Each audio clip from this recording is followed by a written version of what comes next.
Okay. At the foot of the ladder, the lamb footbeds are only... Humanity has roughly existed for 6 million years, and within the past few centuries, we've expanded our global culture and understanding of the world to the point at which our ancestors could only dreamed of. So I ask you to sit there and think about what we could see in 100 years, 50 years, hell, even 10 more years of innovation could bring us.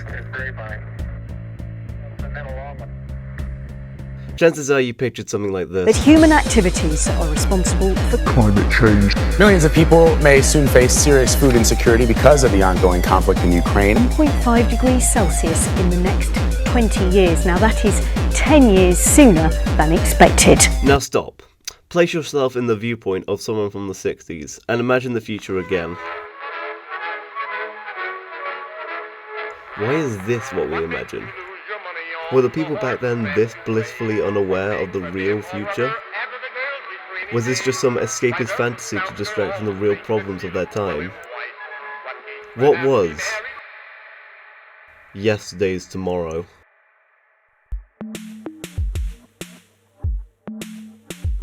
The first thing to distinguish in retrofuturism is that it's different from sci-fi.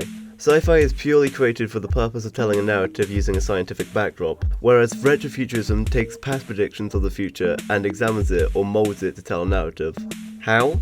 Well, throughout history there's always been one thing bringing us forwards: progression. It's reflected in our schools, our politics systems, our vehicles, homes, food, streets, and most importantly, in our art. Post-World War II, scientific progress became the forefront of many countries, brought on by the innovations in flight, radio, communication, and early computing during the war, further bolstered by the Cold War and the space race. Imagery of rockets, moon colonies, cosmonauts, NASA, littering propaganda posters across both sides, which would inspire artists to create pieces using the demonstrated technologies. Modern artistic styles of the 30s through the 60s, such as Art Deco, Googie, and Socialist Realism, would seep their way into artistic interpretations of the future as symbols of innovation and progress, as well as promoting the strength of their empires. Over time, space races would be won and USSRs would fall, and with their end, future prediction would turn away from idealistic propaganda and towards true scientific method. But art never truly dies, does it? The term retrofuturism would be coined in the 60s, but it would be used in the 70s with a bolster in technology and another devastating war, when the general public grew skeptical of these pipe dreams of future predictions. 50 years later, here I am talking about it.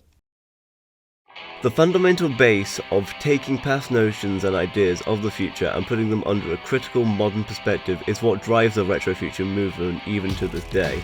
Its links to past culture, politics, and scientific progress make it perfect for discussion on persistent problems in our society, or as a theme as a case study on past political positions, or even just as an inspiration for people's own stories with a scientific edge. This brings up one of the main issues when explaining retrofuturism: its fluidic nature. Retrofuturism is completely at the whim of whatever decade of style its artist wants to emulate. Back to the Future uses 80s nostalgia of the 50s, The Incredibles took the space age art of the 60s, Beyond the Black Rainbow was inspired by the surreal nature of 90s videotapes. Each of these different decades has its own vastly different aesthetics and cultural zeitgeists, which good retrofuture media will correctly portray to discuss its own messaging. One way retrofuturism can have unified themes and styles is with its fictitious genres. There's multiple different genres of retrofuturism, usually going through a teenage rebellious phase: cyberpunk, steampunk, diesel punk, deco punk, ray gun gothic, and the obedient child of law, alternative history. Much like base retrofuturism, it looks back at the future predictions and visualizes a world, or takes modern or future innovations and applies them to past context. The primary difference comes with the subgenre's consistent, agreed upon themes and styles. Let's take a look at cyberpunk, for example. While maybe known more as a rushed and buggy game these days, cyberpunk is used to describe this genre of cyberpunk fiction, which is highly critical of the progression of technology, portraying far-flung future cities in contrast with class struggle and the awful living conditions of the poor. While not intended to look at any past decade, cyberpunk's use of aesthetical styles synonymous with the text's origin date has earned its place retrospectively with retrofuturism, especially with the focus on the synth and globe wave look of the 80s. Much of cyberpunk revolves around the critical look of digital progress within the context of society and class structure, such as in Blade Runner or The Matrix. Within looking at cyberpunk art, we can examine people's main concerns when it comes to technology, such as transhumanism, supreme AI, bioterrorism, and the list goes on.